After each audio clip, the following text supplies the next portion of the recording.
Baik, sambil menunggu mahasiswa yang lain memasuki kelas, kita mulai perkuliahan malam ini dengan membaca basmalah. Bismillahirrahmanirrahim. Innal hamdalillah la haula wala quwata illa billahi wa mal walah.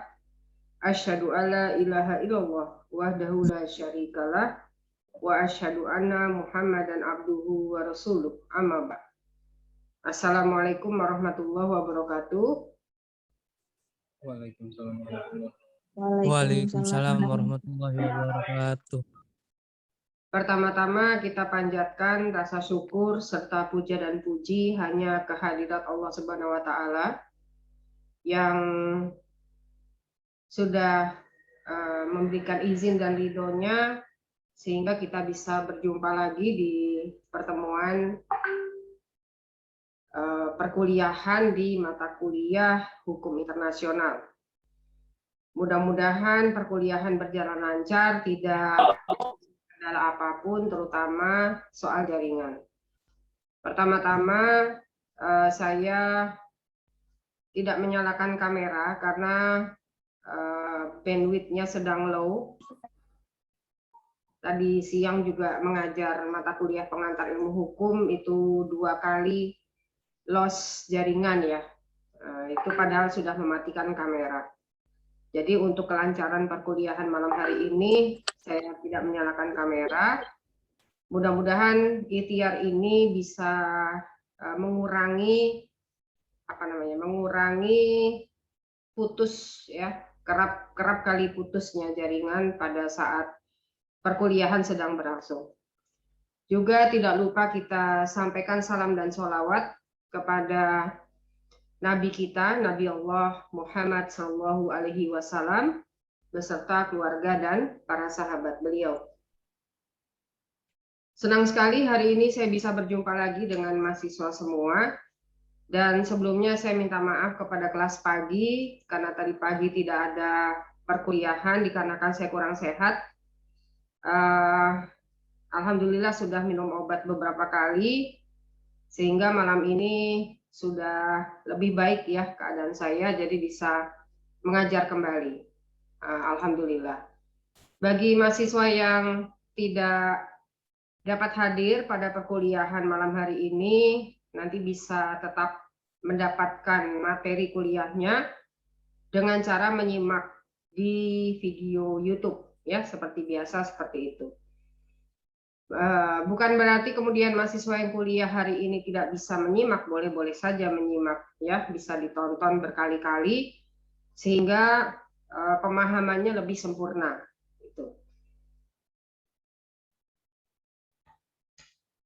Kemudian saya berpesan untuk kelas hukum internasional ini sebaiknya digabung ya, kelas A13 pagi dan malam serta A14 pagi dan malam, atau boleh juga dijadikan satu absennya ya. Kalau absennya itu ujian itu dijadikan satu, itu A13 pagi dan A13 malam. Itu ya, itu jadi satu. A14 pagi dan A14 malam itu absennya dijadikan satu untuk ujian. Jadi lebih praktis saya mengabsen nanti pada UTS dan UAS gitu ya. Nah, jadi tolong digabung, silahkan dibicarakan bersama ya mengenai teknisnya. Nah, hari ini kita akan memasuki materi yang baru untuk hukum internasional, yaitu hukum perjanjian internasional. Setelah sebelumnya kita sudah membahas mengenai sumber hukum dalam hukum internasional, di mana sumber hukum dalam hukum internasional ini ada perjanjian internasional, ada kebiasaan internasional, international custom, ada general principles of law, ada putusan pengadilan dan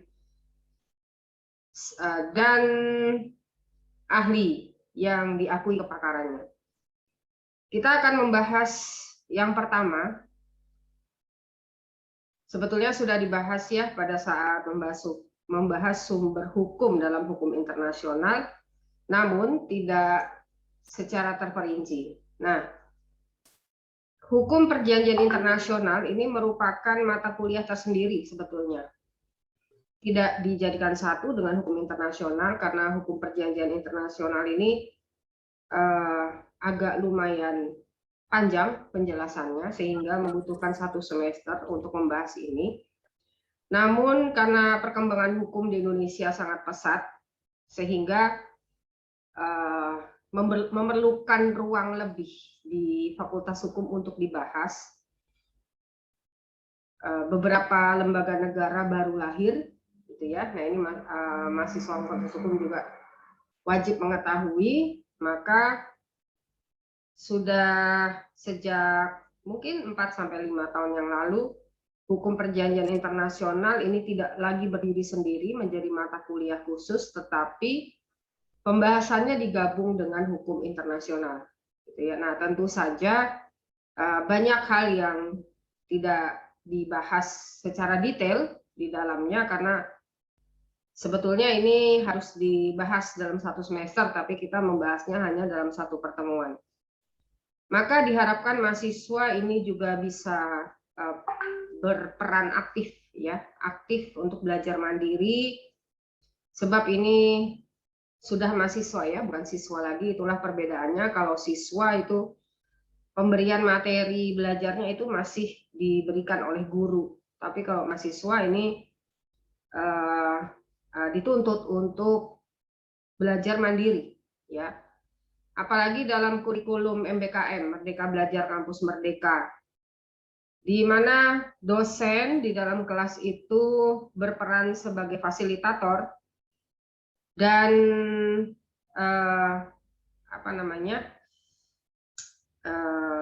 pengawas, gitu ya, pengawas jalannya transfer ilmu antar mahasiswa.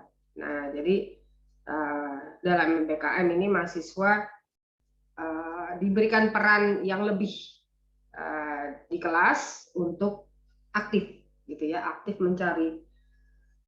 mandiri dalam mencari ilmu. Ini sebetulnya sudah lama diterapkan di Fakultas Hukum UMT ya, di mana setiap mata kuliah itu memberikan tugas kepada mahasiswa dan tugas itu dipresentasikan. Ini kan mahasiswanya sudah aktif, gitu ya, mencari sendiri penjabaran dari topik-topik yang dipilihnya sendiri, gitu ya. Kadang-kadang dosen ikut membantu memilihkan topik, gitu. Nah ini sebetulnya sudah lama kita terapkan. Namun kemudian terkendala oleh kuliah daring ya, kuliah Zoom. Kita juga kesulitan bagaimana memberikan tugas yang menstimulasi mahasiswa untuk aktif seperti perkuliahan tatap muka. Nah ini jadi ada plus dan minusnya, gitu ya. Tidak menjadi masalah karena Islam juga mewajibkan kita untuk selalu menuntut ilmu, maka kita tidak terkendala oleh pandemi COVID dalam menuntut ilmu. Kewajiban kita tetap berjalan, ya, walaupun dengan batasan di sana sini. Kita berdoa bersama mudah-mudahan pandemi ini segera berlalu, kemudian mahasiswa juga bisa belajar normal kembali dalam arti bisa melakukan tatap muka di kelas, ya.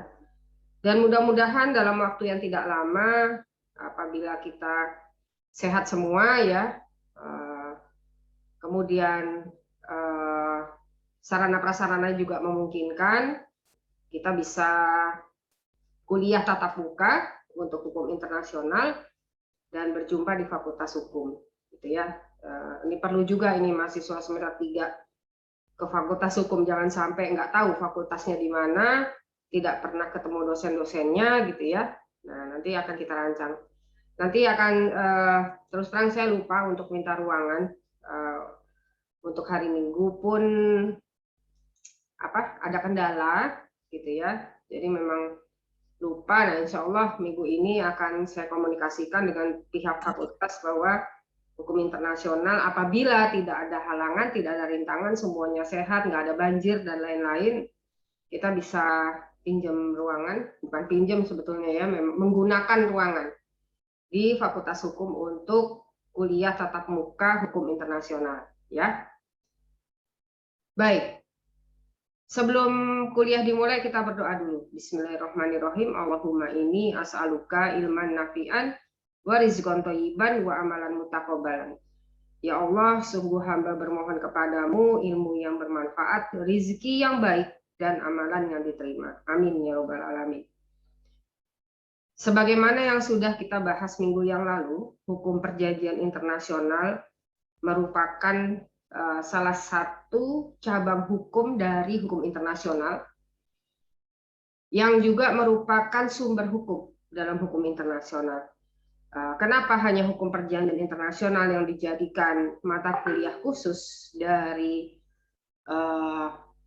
bidang hukum internasional? Karena perjanjian internasional ini merupakan sumber hukum utama, sumber hukum mutlak dalam hukum internasional.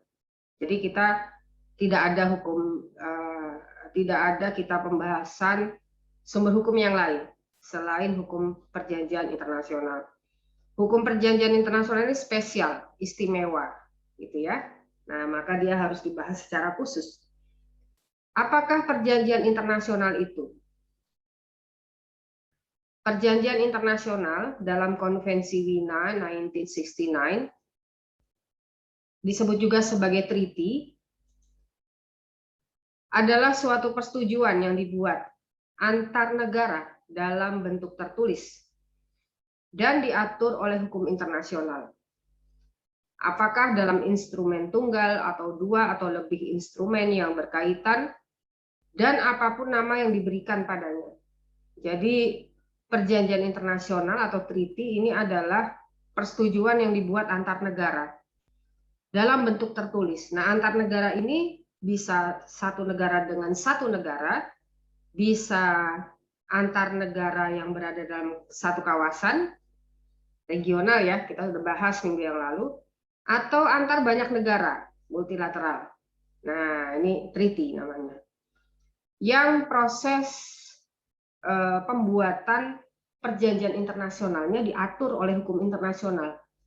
Diatur oleh apa? Ya diatur sama hukum perjanjian internasional, bahwa perjanjian internasional apapun bentuknya, apakah itu bilateral, regional maupun multilateral, pembuatannya harus sesuai dengan apa yang sudah disepakati oleh negara-negara. Jadi negara-negara ini duduk bersama merumuskan tata cara atau tahapan-tahapan dalam pembuatan perjanjian internasional, gitu ya. Nah, jadi pembuatan perjanjian internasionalnya harus mengikuti apa yang sudah diatur dan disepakati oleh negara-negara dalam hukum perjanjian internasional. Nah, negara-negara ini sudah bersepakat bahwa diperlukan sebuah metode, sebuah mekanisme, sebuah prosedur tata cara pembuatan hukum pembuatan perjanjian internasional, sehingga kemudian karena ini sudah disepakati, sudah diratifikasi, maka negara-negara berkewajiban untuk mengundangkannya ke dalam hukum nasional masing-masing. Jadi semua negara sekarang sudah punya undang-undang tentang perjanjian internasional, isinya sama semua. Karena ini hasil ratifikasi. Gitu ya. Nah, Indonesia juga sudah mengundangkan ke dalam Undang-Undang Nomor 24 Tahun 2000 tentang Perjanjian Internasional. Kita udah punya. Negara lain juga sudah punya. Gitu ya. Isinya sama. Mungkin ada satu atau dua yang berbeda, tapi pada umumnya sama isinya. Nah, ini sepatutnya punya ya, kalau belajar hukum internasional, sepatutnya punya atau minimal download Undang-Undang Nomor 24 Tahun 2000 tentang Perjanjian Internasional. Di sini secara jelas sudah diatur bagaimana cara-cara membuat perjanjian internasional, gitu ya, ada tahapan-tahapannya. Nah, juga pejabat-pejabat negara yang punya wewenang untuk memberikan persetujuannya pada sebuah perjanjian internasional yang membahas hal-hal tertentu. Gitu. Nah, nanti akan kita bahas ya tahap-tahapannya.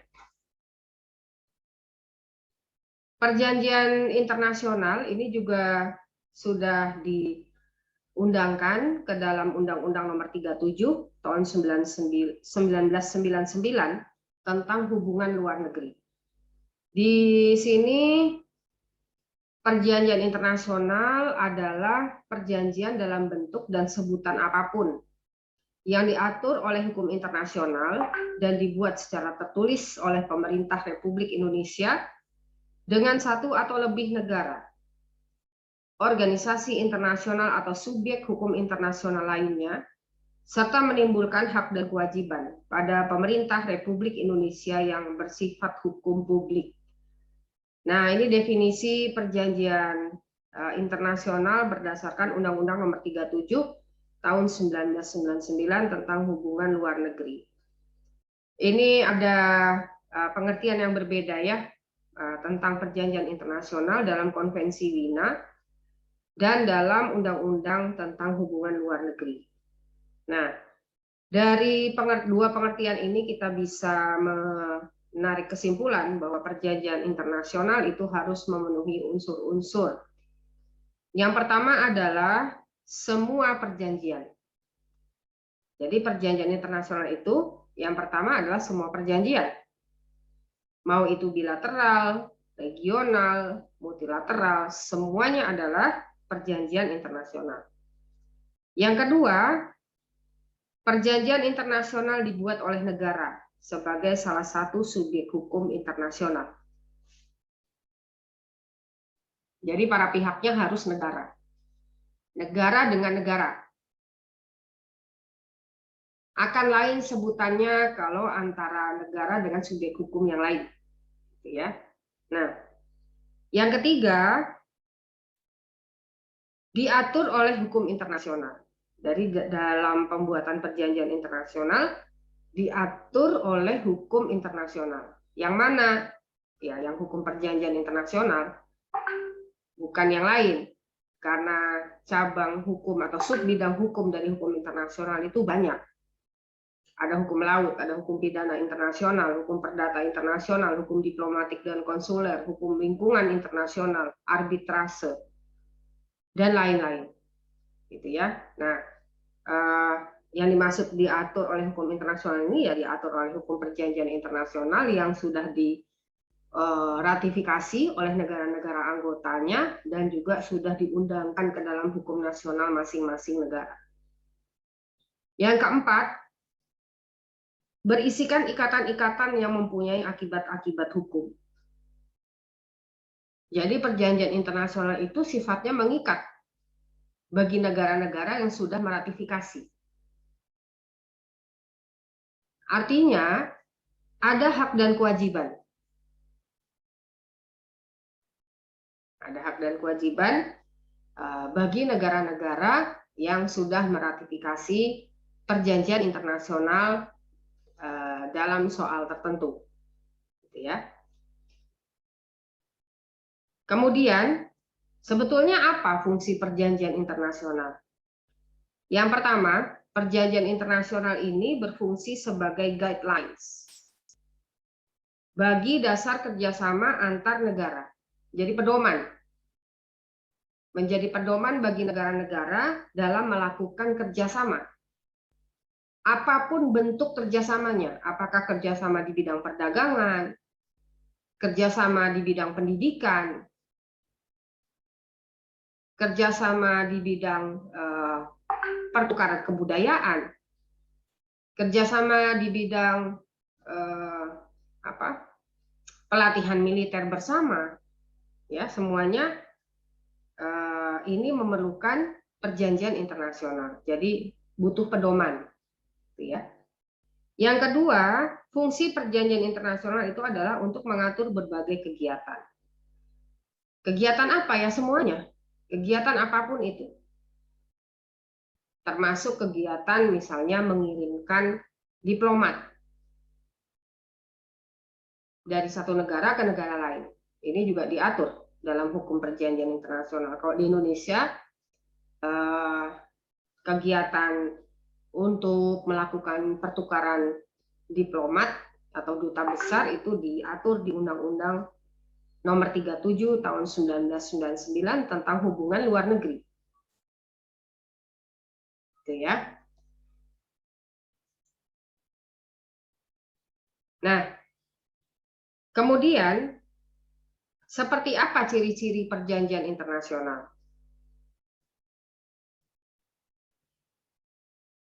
Ciri-ciri perjanjian internasional yang pertama adalah dibuat oleh subjek hukum internasional. Yang kedua, teknis dan tata cara pembuatannya diatur oleh hukum internasional. Akibat dibuatnya perjanjian internasional mengikat subjek-subjek yang menjadi pihak-pihak yang berunding menandatangani dan mengesahkan. Gitu ya. Nah, itu ciri-ciri perjanjian internasional. Nah, sekarang kita akan membahas bagaimana prosedur pembuatan perjanjian internasional. Yang pertama, harus ditentukan dulu siapa yang mempunyai wewenang di suatu negara dalam membuat perjanjian. Disebut sebagai treaty making power. Kewenangan membuat perjanjian internasional ini siapa? Gitu ya. Dalam undang-undang perjanjian internasional, sesungguhnya kepala negara lah yang berwenang untuk membuat perjanjian internasional. Pun di Indonesia sendiri itu hanya presiden yang berwenang untuk menandatangani semua perjanjian internasional. Semua perjanjian internasional harus mendapatkan persetujuan presiden. Gitu ya. Nah, jadi yang pertama adalah harus ditentukan dulu siapa yang punya wewenang di suatu negara dalam membuat perjanjian atau treaty making power. Tidak sama di setiap negara. Kalau negara yang bentuk pemerintahannya itu parlemen, biasanya treaty making power-nya itu Perdana Menteri. Misalnya Inggris ya. Inggris sistem bentuk negaranya adalah kerajaan. Yang simbol kenegaraannya adalah seorang ratu, Ratu Elizabeth, gitu ya. Namun yang mempunyai kekuasaan untuk treaty making power-nya adalah Perdana Menteri.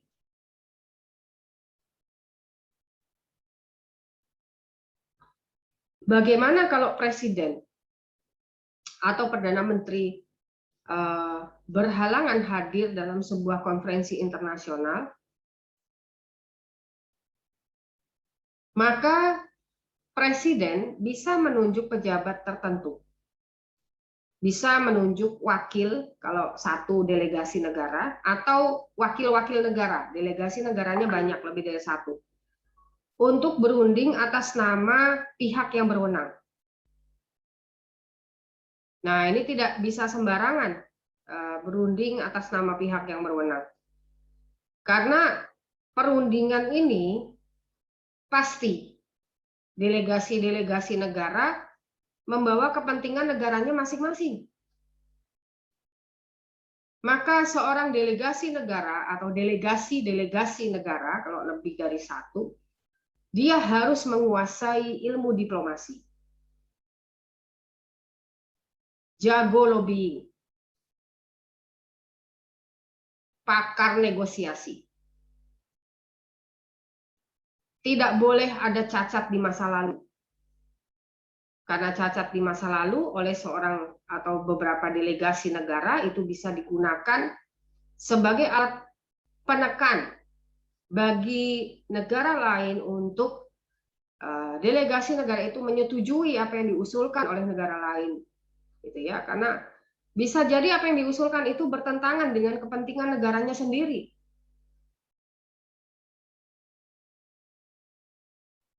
Maka delegasi negara atau diplomat ini tidak boleh ada kecacatan di masa lalu yang bisa dikorek-korek, bisa dicari-cari oleh negara lain, gitu ya, sebagai alat untuk mengintimidasi. Jadi walaupun misalnya ya, dulu di masa lalu pernah memakai narkoba, sekarang nggak lagi. Tapi kecacatan seperti ini tidak boleh terjadi, gitu ya.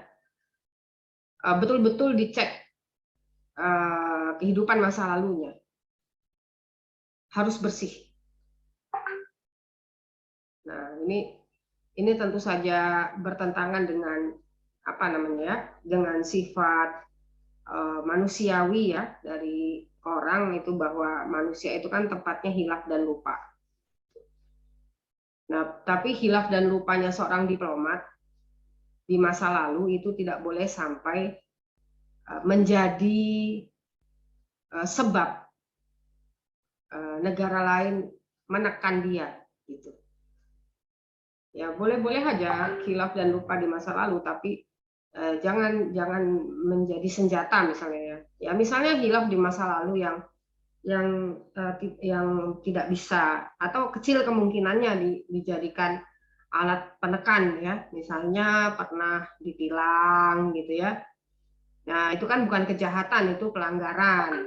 Gitu ya, tidak bagus memang, tapi ya paling tidak kesalahan yang mungkin pernah dilakukan oleh semua orang gitu ya. Nah, itu kesalahan-kesalahan seperti itulah gitu ya, yang apa ya namanya ya, ya yang ringan lah, bentuknya pelanggaran bukan kejahatan. Atau bukan kejahatan juga, misalnya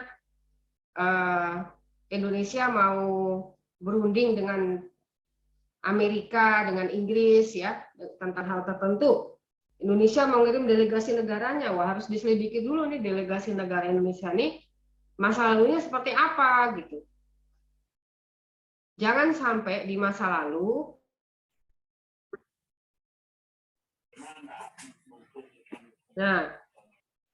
ya sempat terputus jaringannya padahal sudah mematikan kamera. Ya ini memang bandwidthnya sangat low sekali.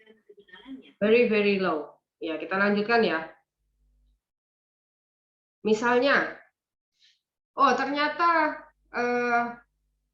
Bu Niza yang mau ditunjuk sebagai delegasi negara untuk berunding dengan Amerika, Inggris, dan negara-negara Uni Eropa lainnya, itu pernah di masa lalu ketika jadi mahasiswa, itu dia pernah demo di depan kedutaan besar Amerika, gitu ya, memprotes kebijakan Amerika tentang misalnya ya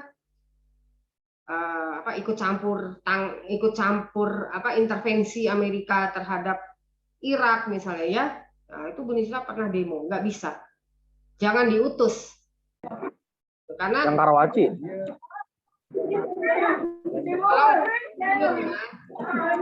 Oh ya cabai naos ki udah dimakan.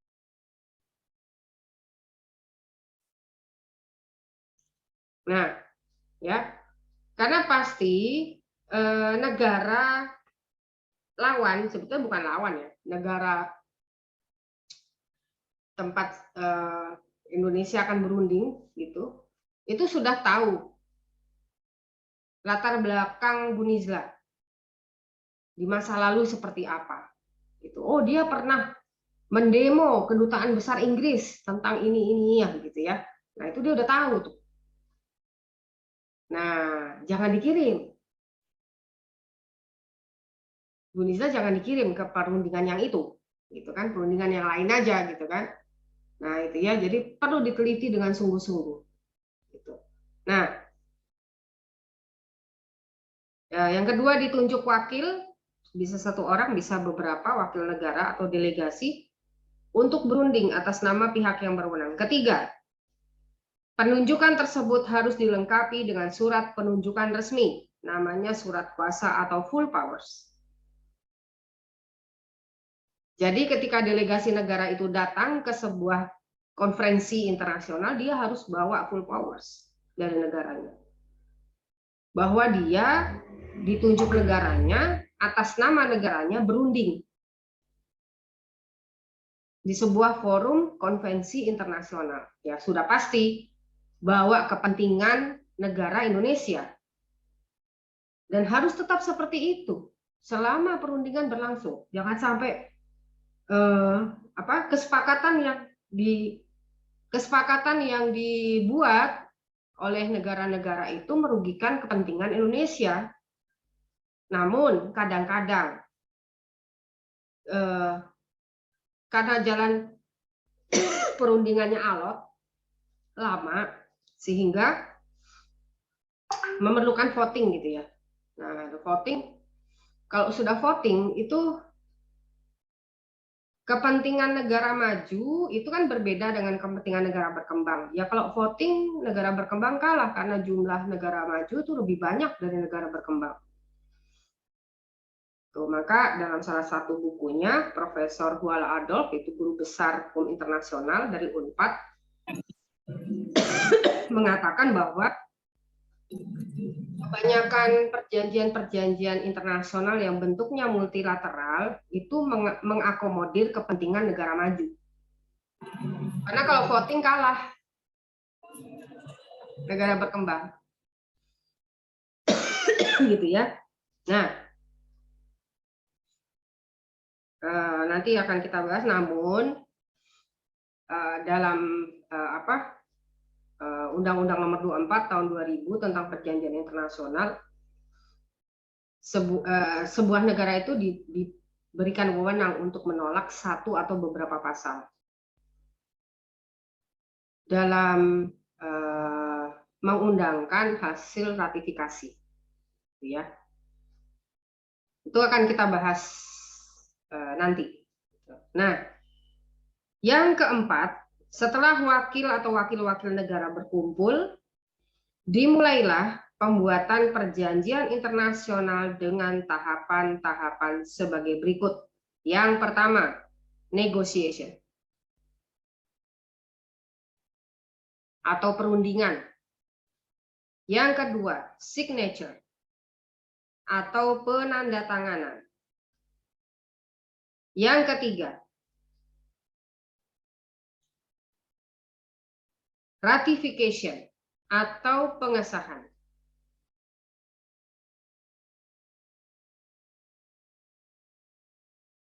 Tapi ada juga perjanjian internasional yang hanya melalui tahap perundingan dan penandatanganan saja. Perjanjiannya sudah dapat berlaku. Ini berlaku untuk perjanjian bilateral. Ya, kalau bilateral itu hanya negotiation dan signature. Tidak perlu ratifikasi. Yang perlu ratifikasi kalau bentuk perjanjian internasionalnya itu regional dan multilateral. Gitu ya.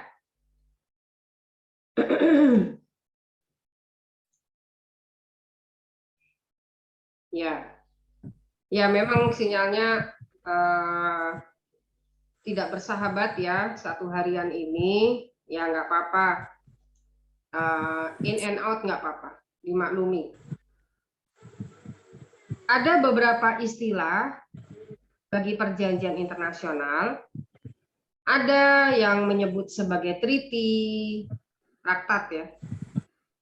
Ada convention, ada agreement, ada charter, ada protokol. Protokol aja ada 3 macam. Protocol of signature, optional protocol, protocol based on a framework today.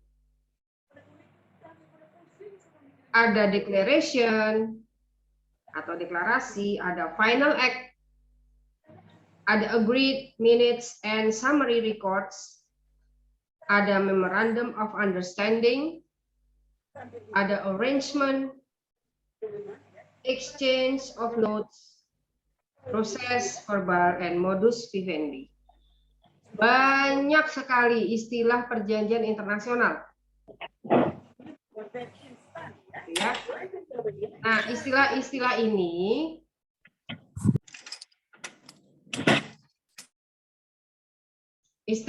ini satu persatu dijelaskan dalam buku yang ditulis oleh Profesor Dr. Burma Una. Yang bukunya pernah saya tunjukkan ya di pertemuan pertama, itu semua dibahas. Treaty itu apa bedanya dengan convention, apa bedanya dengan agreement, bagaimana proses pembuatannya, siapa yang tanda tangan, gitu ya. Itu panjang sekali penjelasannya, yang tentu saja nggak cukup dijelaskan hanya dalam 2-3 kali pertemuan, gitu ya. Nah, kita bahas yang umumnya aja, gitu ya. Nah, jadi ada berbagai macam istilah untuk perjanjian internasional yang penggunaannya berbeda, gitu ya. Yang penggunaannya atau pencantuman namanya itu berbeda.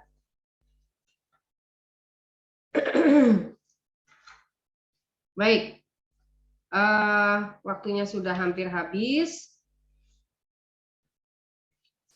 Mohon maaf, saya tidak menawarkan ada pertanyaan atau tidak ya. Minggu depan, insya Allah kita akan selesaikan pembahasan hukum perjanjian internasional, kemudian dilanjutkan dengan tanya jawab, insya Allah, gitu ya. Baik, saya akhiri. Pertama-tama mohon maaf atas segala kesalahan, keterlambatan dan lain-lain ya. Saya akhiri perkuliahan hari ini dengan mengucapkan hamdalah, alhamdulillahirabbil alamin. Tolong absennya dijadikan satu ya. A13 pagi dan A13 malam dijadikan satu. Absennya demikian juga A14 pagi dan A14 malam. Nasrul minallah wa basyiril mu'minin fastabiqul khairat. Wassalamualaikum warahmatullahi wabarakatuh. Waalaikumsalam warahmatullahi wabarakatuh. Waalaikumsalam warahmatullahi wabarakatuh.